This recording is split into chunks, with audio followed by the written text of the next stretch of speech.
अमीर ससुराल के गार्डन को बहू ने बनाया खेत और नदी। बबीता का घर काफी लग्जरी है। चारों तरफ नौकर चाकर घर में काम कर रहे हैं। घर में सभी फैसिलिटीज हैं। उसके बाद भी बबीता की सास उर्मिला के चेहरे पर थकावट, बीमारी और चिंता नजर आ रही है। नौकर, तुम लोग क्या कर रहे हो? माँ जी की तबीयत कुछ ठीक नहीं है। अरे इन्हें ठंडा जूस और शरबत दो, गर्मी बहुत ज्यादा पड़ रही है।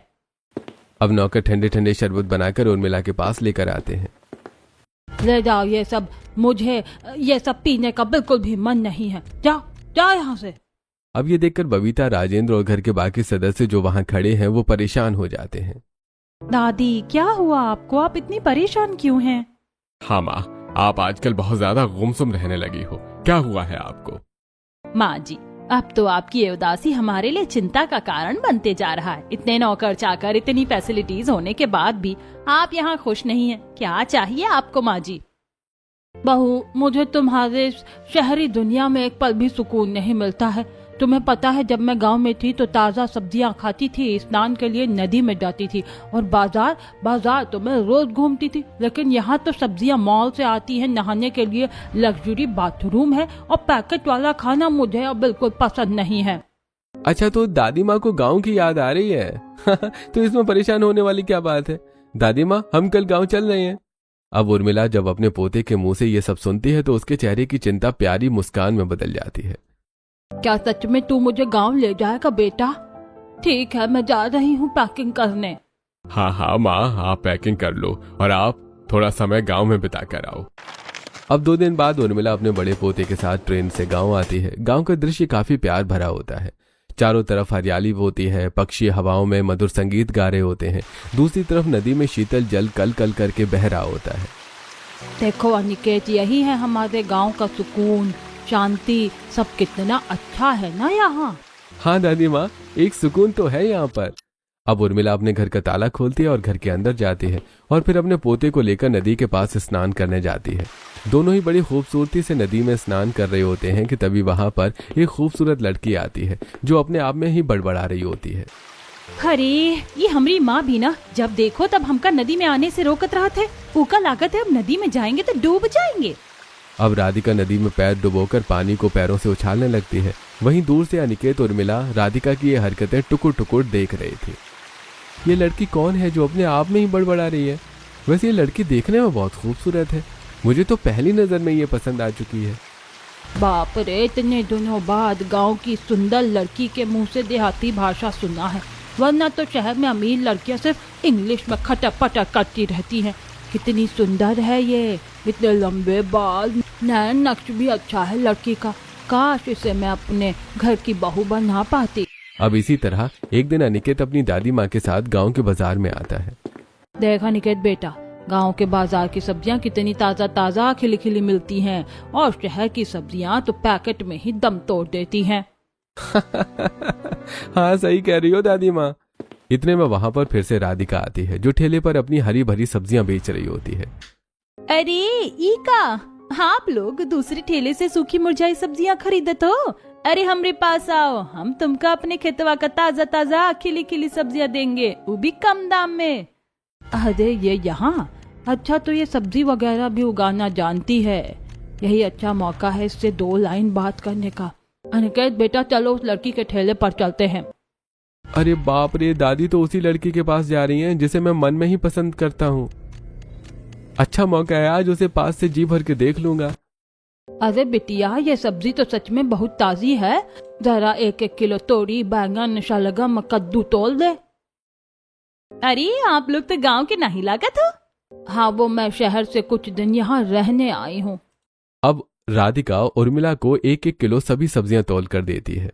बेटी, वैसे तुम्हारी खेती कहाँ है, जरा हमें भी दिखाओ। उसके बाद हम सब्जियां बाजारों में नहीं, सीधा तुम्हारे खेत में ही लेने आएंगे। हाँ चलिए। अब उर्मिला, अनिकेत राधिका की सब्जियों के खेत में आती हैं जहां राधिका की माँ खेत में पानी पटा रही होती है। अरे माँ, ये देखो, शहर से कुछ लोग आए हैं जो कहते हैं इनको हमारी खेती देखनी है। हाँ, क्यों नहीं, देखिए ना खेती हम लोगों की। खेती तो बहुत अच्छी है और सब्जियां भी काफी ताजा हैं। बेटी, तुम्हारे खेतों में तो अब मैं आती रहूंगी सब्जी लेने यहीं। दूसरी तरफ अनिकेत बस राधिका को एकटक निहारते जा रहा था। जी ठीक है, आप आती रहिएगा। अब उर्मिला अनिकेत वहां से चले जाते हैं। अब रात को उर्मिला रसोई में खाना बनाती है और अपने पोते के साथ खाना खाती है। अब धीरे धीरे उर्मिला राधिका को लेकर सीरियस हो जाती है और फिर अब गांव में भी उर्मिला उदास रहने लगती है। अरे दादी माँ, क्या हुआ? आप फिर से परेशान लग रही हैं और अब तो हम गांव में हैं। हाँ, है कुछ बात है जो मैं तुमसे कह नहीं सकती, लेकिन शायद मेरा चेहरा वो बात छुपा नहीं पा रहा है। पर दादी माँ, बात क्या है, बताइए ना। बेटा अनिकेत, बात यह है कि मुझे वो गांव की राधिका वो बहुत पसंद है। उसका रहन सहन, खान पान, स्वभाव सब कुछ मुझसे मिलता है और मैं उसे अब अपने अमीर घर की बहू बनाना चाहती हूँ। लेकिन मेरी पसंद की गांव की लड़की से शादी करेगा कौन? मेरे तो दोनों पोते शहरी हैं। अब अनिकेत अपनी दादी के मुंह से ये सब सुनकर खुशी से झूम उठता है। अरे दादी माँ, आपको पता है, आपने मेरे दिल की बात कह दी। सच कहूँ तो मुझे भी राधिका बहुत पसंद है और मैं आपकी पसंद लड़की से शादी करने के लिए तैयार हूँ। सच में बेटा, तूने तो मेरा दिल खुश कर दिया। अब उर्मिला अगले ही दिन अनिकेत को लेकर गांव की राधिका के घर जाती है। अरे आप लोग यहाँ, क्या बात है? आपको और सब्जी चाहिए का? नहीं जी, मुझे सब्जी नहीं, आपकी बेटी राधिका चाहिए। मैं राधिका को अपने घर की बहू बनाना चाहती हूँ। मेरा शहर में खुद का लाखों का बिजनेस है। आपकी बेटी अपने अमीर ससुराल में राज करेगी। क्या कहा? हमार बेटी ससुराल में राज करेगी? उसका ससुराल अमीर है। अरे हमका ये रिश्ता बहुत पसंद है। एक बार हम अपनी बेटी से भी पूछत है। अब वहाँ पर राधिका आती है और राधिका की माँ राधिका से उर्मिला की कही सभी बातें कहती है। अरे हम शहर जाकर क्या करेंगे माँ? हमका असली सुकून तो गांव में मिलत है। गांव से ज्यादा सुकून तो शहर में मिलत है बिटिया। जी, वैसे मुझे आपकी माँ की बात ज्यादा कुछ समझ तो आ नहीं रही है, लेकिन हाँ, सुकून वहाँ मिल जाएगा आपको शहर में। और मैं हूं ना, मैं आपको बहुत खुश रखूंगा। वहाँ आपको किसी चीज की कोई दिक्कत नहीं होगी। अब हैंडसम अनिकेत के मुंह से राधिका ये सब सुनकर पिघल जाती है। ठीक बा, हम इस शादी के लिए तैयार हैं। अब उर्मिला खुशी खुशी रिश्ता पक्का करके घर आती है और घर में आकर अपनी बहू बबीता को फोन पर सब बताती है।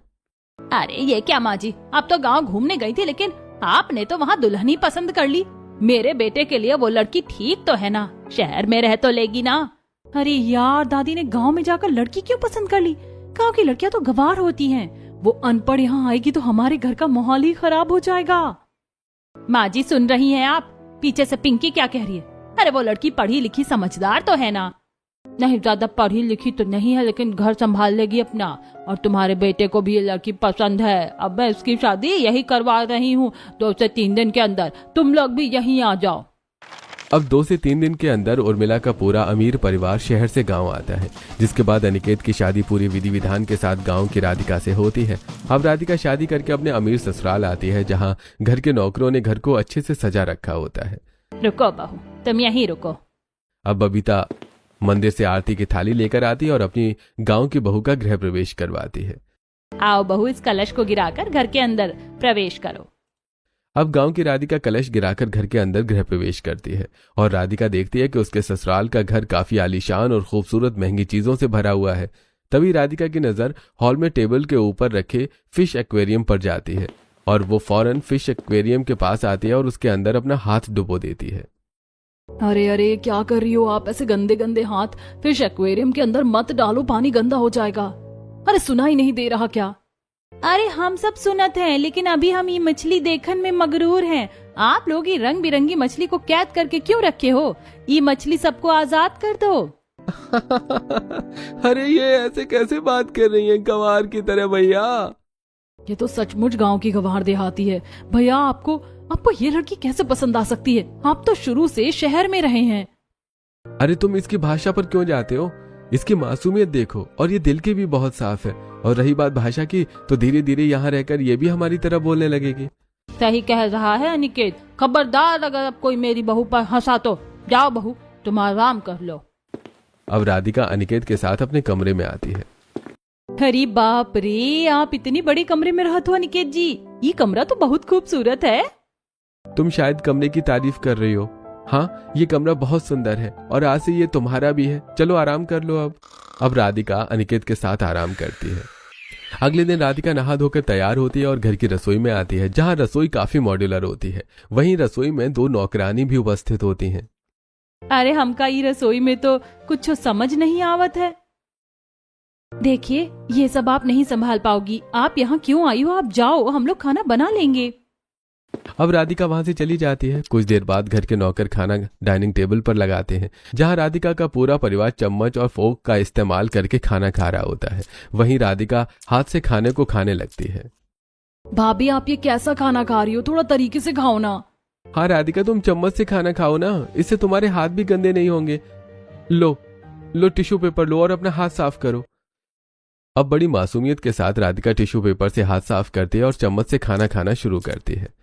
चम्मच से तो खाने का स्वाद ही नहीं आवत है, पर कोनो बात नहीं, हम तुम्हारी तरह खाना खा लेंगे। अब इसी तरह कुछ हफ्ते गुजरते हैं। धीरे धीरे राधिका अब अपने अमीर ससुराल में बोर होने लगती है, क्योंकि यहाँ सब कुछ करने के लिए घर में नौकर होते हैं। तभी और मिला। क्या हुआ बहू, क्यों उदास हो? घर की याद आ रही है क्या?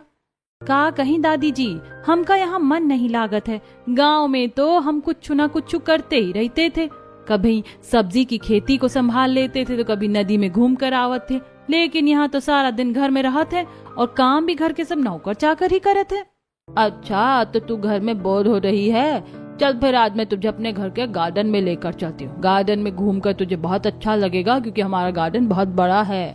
अब राधिका गार्डन में आती है, जहाँ चारों तरफ सुंदर रंग बिरंगे फूल खिले होते हैं। भीनी भीनी खुशबू गार्डन में फैली होती है। ये देखकर राधिका हैरान हो जाती है। अरे बाप रे, इतना बड़ा बगीचा में सिर्फ फूल ही फूल है। अरे 2-3 सब्जी भी उगा लेते तो कितना अच्छा रहता। और इतना जगह में तो सुंदर नदी भी बन सकत है यहाँ। लेकिन आप लोग नदी भी नहीं बनाए हो, ऐसा क्यों?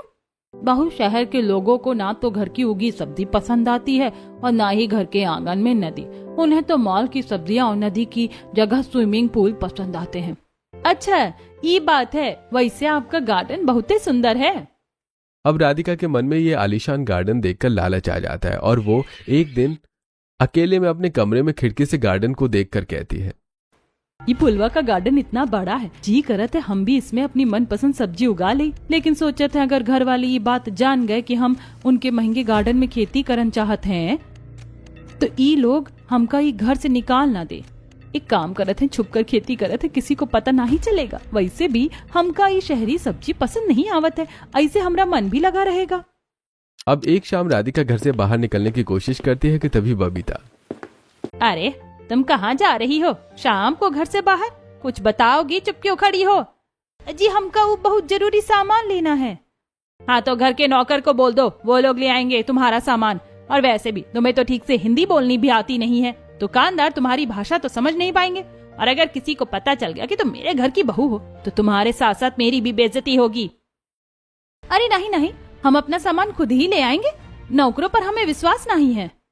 अब इतना कहकर राधिका फटाफट वहां से निकल जाती है। और फिर राधिका बाजार जाकर 2 से 3 तरीके की हरी सब्जियों के बीज खरीदती है और साथ ही बाजार से सिंपल साड़ी भी खरीदती है, ताकि किसी को शक न हो। अब राधिका बाजार से घर आती है और सबसे पहले उन सभी बीजों को अलमारी में छुपा देती है और फिर साड़ी लाकर घर वालों को दिखाती है। देखो दादी जी, ये साड़ी लेने गए थे हम बाजार। ये गर्मी में पहनने के लिए ठीक है, इसमें हमको गर्मी नहीं लगेगी। सूती साड़ी जो है। अच्छा अच्छा, बहुत ठीक है, लेकिन ये तो घर के नौकर या तेरी सास भी मंगा देती है ऑनलाइन। नहीं नहीं, हम ले आए हैं ना, बस हो गया। ठीक है, अच्छी बात है, लेकिन अब थोड़ा घर के कामकाज भी सीखो। नौकर कुछ दिनों के लिए छुट्टी पर जा रहे हैं। ठीक है माँ जी, हम रसोई संभाल लेंगे। अब रात को राधिका रसोई में जाकर अपने पूरे ससुराल वालों के लिए खाना बनाती है। हे भगवान, हमको तो बिल्कुल मन नहीं करत है ये पैकेट वाला सब्जी सबको खिलाने का, लेकिन बस कुछ दिन की बात और है, फिर गार्डन में हम अपनी हरी भरी सब्जी उगा लेंगे और सबको वही सब्जी बनाकर खिलाएंगे। अब खाना बनाकर राधिका घर वालों को खाना देती है। सभी लोग खाना खाते हैं और अपने कमरे में आराम करने जाते हैं। तभी आधी रात को जब पूरा परिवार सो चुका होता है, तो राधिका अलमारी से अपने सब्जियों के बीज बाहर निकालती है और सीधा गार्डन एरिया में आती है। हे भगवान, ये गार्डन में तो कहीं जगह ही नहीं है सब्जी लगाने का। हर जगह फूल ही फूल उगा रखे हैं ये लोग। एक मिनट, इधर कुछ जगह खाली, एक काम करत है, इधर की सारी सब्जियों के बीज लगा देते। अब राधिका गार्डन में रखे कुदाल को उठाती है और उस खाली जगह की मिट्टी को कुरेदने लगती है और फिर अब उस मिट्टी के अंदर सभी सब्जियों के बीज दबा देती है और हल्का फिर पानी का छिड़काव करती है। ये मिट्टी देखकर तो कौन समझ जाएगा कि यहाँ कुछ लगाया गया है। एक काम करत है, यहाँ फूलों के सूखे पत्ते गिरा देते। अब राधिका गार्डन के सभी सूखे पत्ते चुनकर उस गीली मिट्टी पर फैला देती है। दूसरी तरफ सूखे पत्तों की सरसराहट, पानी की झरझराहट की आवाज सुनकर राजेंद्र टॉर्च लेकर गार्डन में आता है। टॉर्च की रोशनी जैसी राधिका को दिखती है, वो सब कुछ छोड़कर गार्डन के एक दूसरे कोने में जाकर छुपने लगती है कि तभी उसका पैर मुड़ता है और वो गिर जाती है। अरे अभी तो गार्डन में से बहुत आवाज आ रही थी, जैसे मानो कोई गार्डन में काम कर रहा हो, लेकिन यहाँ तो कोई नहीं है। लगता है गार्डन में बिल्ली आई होगी और वही इधर से उधर कर रही होगी। चलो जाकर आराम कर लेता हूँ, सुबह जल्दी भी उठना है। अब इतना कहकर राजेंद्र वहां से चला जाता है। वहीं राधिका अपने पैरों की चोट को देखकर, बाप रे बाप, हमरे पैर में तो लहूलुहान हो गया खून से। लेकिन कुछ पाने के लिए कुछ खोना पड़ता है, और अभी हमको हरी भरी सब्जी खाने के लिए अपना शरीर का जख्म को भूलना होगा। अब इसके बाद राधिका घर में कटी फटी सब्जियों के छिलके, सड़े हुए फलों के छिलकों को डस्टबिन में जमा करने लगती है ताकि वो अपने सब्जियों के खेत में उसका खाद बनाकर डाल सके। लेकिन तभी एक दिन बबीता रसोई में आती है और उसे रसोई में बदबू का एहसास होता है। बहू, डस्टबिन में इतना सारा कचरा भरा हुआ है, तुम अपने गांव में गंदगी में रहती थी क्या? अरे तुम ये गंदगी और ये बदबू का एहसास नहीं हो रहा? अरे इसे निकाल कर बाहर फेंको रसोई से। हाँ माँ जी, हम ही का अभी फेंक देते हैं। अब बबीता के जाने के बाद राधिका डस्टबिन में परफ्यूम छिड़कने लगती है। अरे सासू माँ, हम ई सड़ी गली सब्जी ऐसे कैसे फेंक सकते हैं? इससे तो हमारी सब्जी की खेती का खाद तैयार हो रहा है। अब इसी तरह रात को सबके सो जाने के बाद राधिका सड़ी गली सब्जियों को उठाकर गार्डन में लाती है और मिट्टी के ऊपर उसे खाद के रूप में हाथों से मसल मसल कर छिड़कने लगती है। वहीं रात के तकरीबन 2 बज रहे होते हैं। दूसरी तरफ बेडरूम में अनिकेत की आंख खुलती है। अरे अरे, राधिका कहाँ है? कहीं दिखाई नहीं दे रही है। इतनी रात को राधिका कहाँ गई होगी? अब अनिकेत राधिका को बेडरूम के वॉशरूम में देखता है, लेकिन राधिका वहां नहीं होती। फिर अनिकेत बालकनी में आता है और राधिका वहां भी नहीं होती। अब राधिका को ढूंढते ढूंढते अनिकेत गार्डन में पहुंचता है, जहां राधिका अपने सब्जियों के बीज घूर रही होती है और खुद में बड़बड़ा रही होती है। 4 से 5 हफ्ते बाद हमारी सब्जी का पौधा बड़ा हो जाएगा। अरे राधिका, तुम इतनी रात को गार्डन में क्या कर रही हो और किससे बात कर रही हो अकेले में? अजी, किसी से नहीं, हम तो यहाँ घूम रहे हैं। हमका वो कमरा में बहुत गर्मी लग रहा है और दम भी घुट रहा है। ऐसे कैसे दम टूट रहा है तुम्हारा कमरे में? कमरे में तो एसी लगी हुई है और पूरा कमरा ठंडा है। हाँ, जानत है, लेकिन हमको खुला वातावरण में घूमना ज्यादा पसंद है। हम गांव से हैं ना अनिकेत जी, इसीलिए। ठीक है, लेकिन अब तुम अंदर चलो, रात बहुत ज्यादा हो रही है। अब राधिका दोपहर के समय भी खेत में जाती है और गार्डन में जब माली फूलों के पौधों में पानी डालता है तो वो भी अपनी सब्जियों के पौधे में छुप छुप के पानी डालती है। जब तक ये सब्जी के पौधे छोटे हैं तब तक कौनो नहीं जानत है कि ये सब्जी का पौधा है, लेकिन जब ये बड़ा होगा तब तो बवंडर आ जाएगा ये घर में। बबीता वहां आकर, बहू, ये सब क्या है? तुम सारा दिन गार्डन में क्या करती रहती हो? मैंने तुमसे कहा ना, नौकर छुट्टी पर है और घर तुम्हें ही संभालना है, लेकिन ना तो तुमने नाश्ता बनाया है ना कपड़े धोए हैं। अरे यहाँ क्या कर रही हो तुम? आए माँ जी, बस आ गए। अब राधिका फटाफट घर के काम करती है, लेकिन फिर अब जिस बात का डर होता है वही होता है। धीरे धीरे राधिका के सब्जी के पौधे बड़े होने लगते हैं और अब फूलों के गार्डन में बैंगन, तोरई, लौकी, टमाटर, मिर्ची, धनिया, गोभी जैसी सब्जियों के पौधे भी उग जाते हैं। ये देखकर बबीता गुस्से से, माली, ये सब क्या है? अरे हमारे इतने एक्सपेंसिव गार्डन में ये सब्जियों के पौधे किसने लगाए हैं? ये शहर है, कोई गाँव नहीं। ये बदतमीजी किसने की है यहाँ? माली घबरा कर कहता है, अरे छोटी मालकिन, भगवान की सौगंध कहता हूँ, मुझे नहीं पता हमारे इस गार्डन में ये सब्जियों के पौधे किसने लगाए। लेकिन सच कहूँ तो अभी कुछ समय से यहाँ पर छोटी बहुत ज्यादा समय बिता रही हैं और वो गांव से हैं, तो हो सकता है उन्होंने ये पौधे लगाए हों। उस गंवार लड़की से यही उम्मीद लगाई जा सकती है। तुम एक काम करो, अभी के अभी ये सभी सब्जियों के पौधे मेरे गार्डन से उजाड़ कर फेंक दो, मुझे इनकी जरूरत नहीं है। अब बबीता इतना बोलती है कि तभी वहां पर राधिका आ जाती है। राधिका की आंखें नम हो जाती हैं, जैसे मानो राधिका से उसका परिवार छीना जा रहा हो। नहीं माँ जी, ऐसा नहीं कीजिए। हम जानते हैं हमसे गलती हुई है, लेकिन इतना बड़ा गार्डन में ये 2-3 सब्जी का पौधा आप लोगों का क्या बिगाड़ रहा है? सच कहूँ तो माँ जी, हम गाँव से हैं और हमका वो पैकेट वाला सब्जी खाना बिल्कुल पसंद नहीं है, और अब हम आपको भी ताजी सब्जी खिलाएंगे। अपना मुंह बंद करो, तुम्हारी ये 2 कौड़ी की सब्जियां मेरे गार्डन की शोभा खराब कर रही हैं। मैं इसे उजाड़ कर फेंक दूंगी। अब राधिका फूट फूट कर रोने लगती है। तभी वहां पर बबीता की सास आती है। रुक जाओ बहू, जब हमारी घर की बहू ने इतनी मेहनत से ये छोटी मोटी सब्जियों की खेती की है तो तुम इसे क्यों उजाड़ रही हो? और ये ताजी सब्जी सिर्फ राधिका का ही खाने का मन नहीं करता, मेरा भी खाने का मन करता है, इसीलिए सब्जियां यहीं रहेंगी। अरे छोड़ो बबीता, जब माँ को भी ये सब्जियां पसंद है तो फिर इन्हें यहाँ लगे रहने दो। ठीक है, लेकिन इससे ज्यादा सब्जी की खेती नहीं होनी चाहिए यहाँ। ठीक है माँ जी, हम इसे आगे नहीं बढ़ेंगे। अब राधिका अपनी ताजा ताजा सब्जियां तोड़कर घर वालों को बनाकर खिलाती है। अरे ये सब्जियां तो खाने में बहुत स्वादिष्ट लग रही हैं। बिल्कुल फ्रेश और ताजी सब्जियां लग रही हैं ये। हाँ, क्योंकि ये सभी सब्जियां हमारी बहू के खेतों की हैं और बहू ने बड़ी मेहनत से हरी भरी ताजा सब्जियों की सिंचाई की है, इसीलिए ये सब्जी खाने में स्वादिष्ट है। हाँ, मुझे भी ये सब्जी बहुत स्वादिष्ट लग रही है। ऐसा स्वाद कभी हमारे घर के खाने में पहले नहीं आया। हाँ, पहली बार मुझे भी ये लौकी, तोरी, टिंडा पसंद आ रहा है। हम तो कहते ही थे कि पैकेट से अच्छी सब्जियां खेतों की होती हैं। अब इसी तरह एक दिन राधिका अपने लग्जरी बाथरूम में नहा रही होती है कि तभी उसे अपने गांव की नदी की याद आ जाती है। सच कहें तो हमारे ससुराल का ये बाथरूम लग्जरी तो है, लेकिन इसमें नहाकर सुकून नहीं मिला था। हमका तो मन कर रहा था कि हम कैसे भी करके नदी के पानी में नहाए, लेकिन यहाँ नदी कहाँ मिलेगा। एक काम कर सकते हैं, जैसे हम सब्जी का खेती गार्डन में किए हैं, वैसे हम गार्डन में एक छोटा कृत्रिम नदी भी तो बना सकते हैं, लेकिन सबसे छुपा कर। अब एक दिन राधिका गार्डन में घूम रही होती है कि तभी उसे गार्डन का एक कोना नजर आता है जो पूरी तरह से खाली होता है। माली जी, एक बात बताइए, ये जगह इतना खाली क्यों है? यहाँ आप कोनो पौधा क्यों नहीं लगाते? अरे छोटी बहू, ये जगह काफी एकांत पड़ जाती है और इस तरफ ना तो धूप पड़ती है और ना ही हवा। यहाँ पौधे कई बार लगाए तो वो पौधे भी सूख गए, इसलिए मालकिन कहती है कि यहाँ कोई पौधे मत लगाओ। अरे वाह, हमका नदी बनाने की जगह मिल गया। अब जब यहाँ कोई पौधा लगता ही नहीं है तो हम यहीं अपना नदी बनाएंगे। अच्छा, ये बात है। ठीक है, आप जाइए, अपना काम करिए। अब इसी तरह से 3-4 हफ्ते गुजरते हैं और एक दिन राधिका के ससुराल वाले राधिका को घर में अकेला छोड़कर रिश्तेदार के घर जाने लगते हैं। बहू, हम लोग जल्दी आ जाएंगे, तुम घर में ही रहना और मन ना लगे तो गार्डन में आ जाना और कोई दिक्कत हो तो फोन कर लेना। हाँ माँ जी, सही कह रही है, अपना ध्यान रखना, हम लोग जा रहे हैं। अब सभी लोग राधिका को घर में अकेला छोड़कर रिश्तेदार के यहाँ चले जाते हैं। वहीं राधिका सबके जाते ही गार्डन में आती है।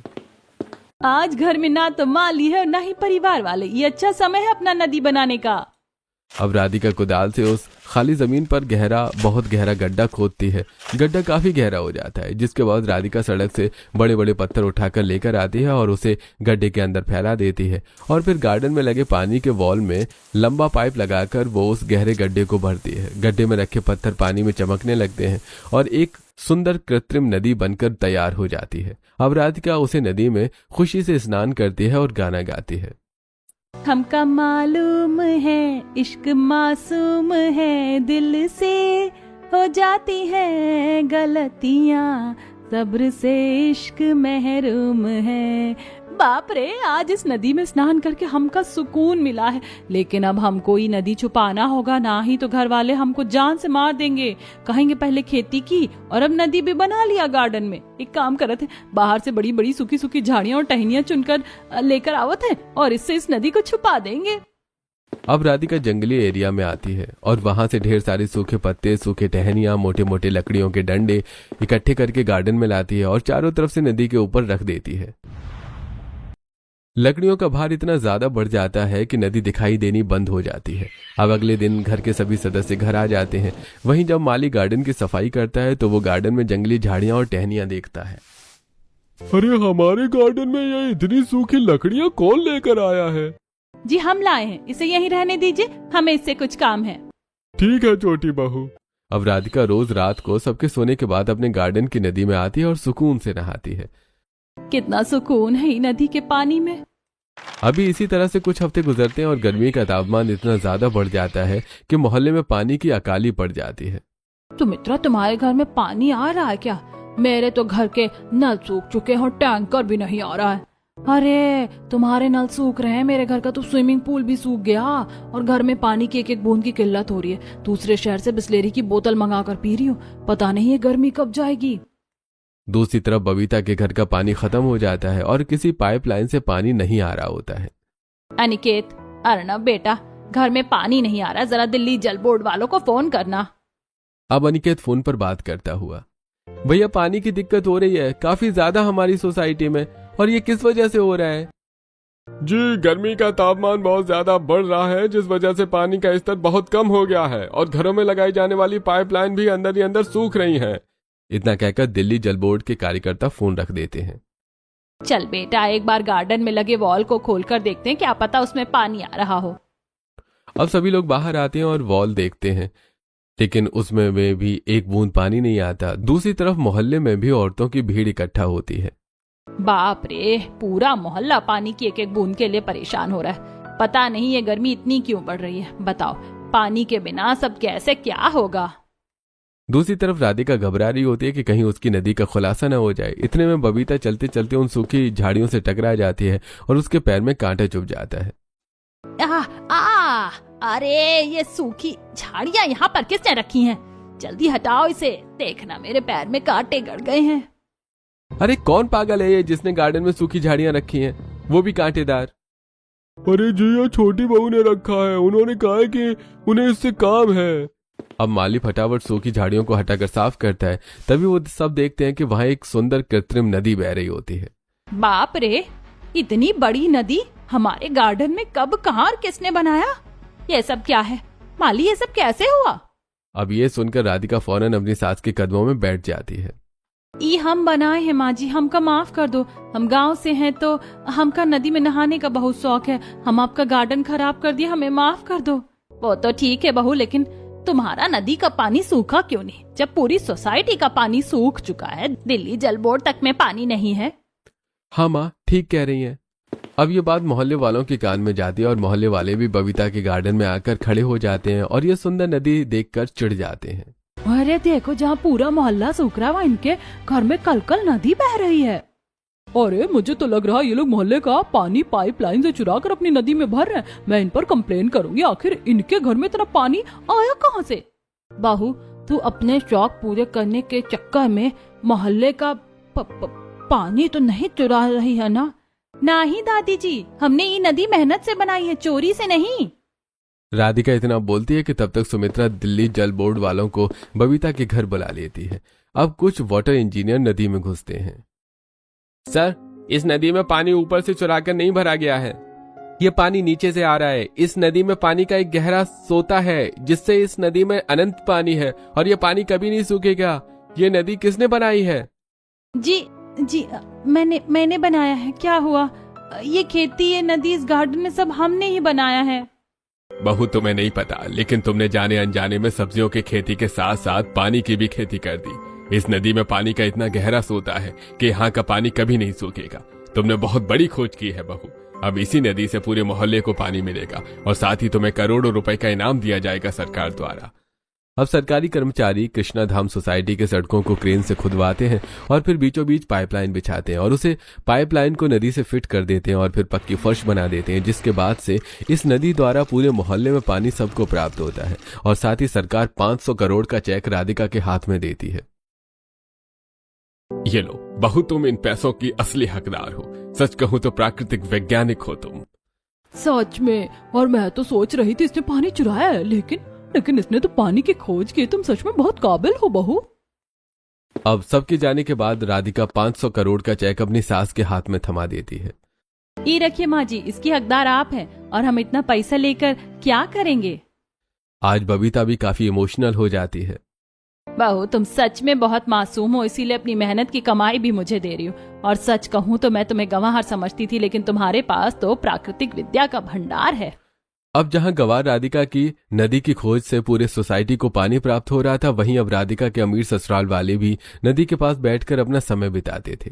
भाभी, सच में आपकी नदी बहुत खूबसूरत है और यहाँ वीडियो भी काफी अच्छी रिकॉर्ड हो रही है। देखना, इस पर लाइक भी बहुत अच्छी आएगी। हाँ भाभी, आपने ये बहुत अच्छी कृत्रिम नदी बनाई है और यहाँ का व्यू भी बहुत अच्छा है। आज से मैं अपनी पूल पार्टी भी यहीं किया करूंगा, गार्डन बने इस नदी में। हाँ, और मैं भी यहाँ समय बिताया करूंगा। आज से वाटर पार्क जाना बंद। देखा, मैंने कहा था ना, मेरी गांव की बहू आएगी तो वो सब संभाल लेगी। सच में माँ जी, और सच कहूँ तो मेरी गांव की बहू की ये गार्डन, खेती और नदी सुनने में बुरा लग रहा था, लेकिन अब देखने में काफी खूबसूरत लग रहा है। और इस नदी से तो हजारों लोगों की मदद भी हो रही है और हमें भी सुकून से यहाँ बैठने को मिल रहा है। बहू, तुम बहुत समझदार हो। शुक्रिया जी। इस दिन के बाद से राधिका, जिसे सब गंवार समझते थे, उसे अब सोसाइटी से लेकर उसके अपने अमीर ससुराल तक इज्जत और प्यार बेतहाशा मिलने लगा था।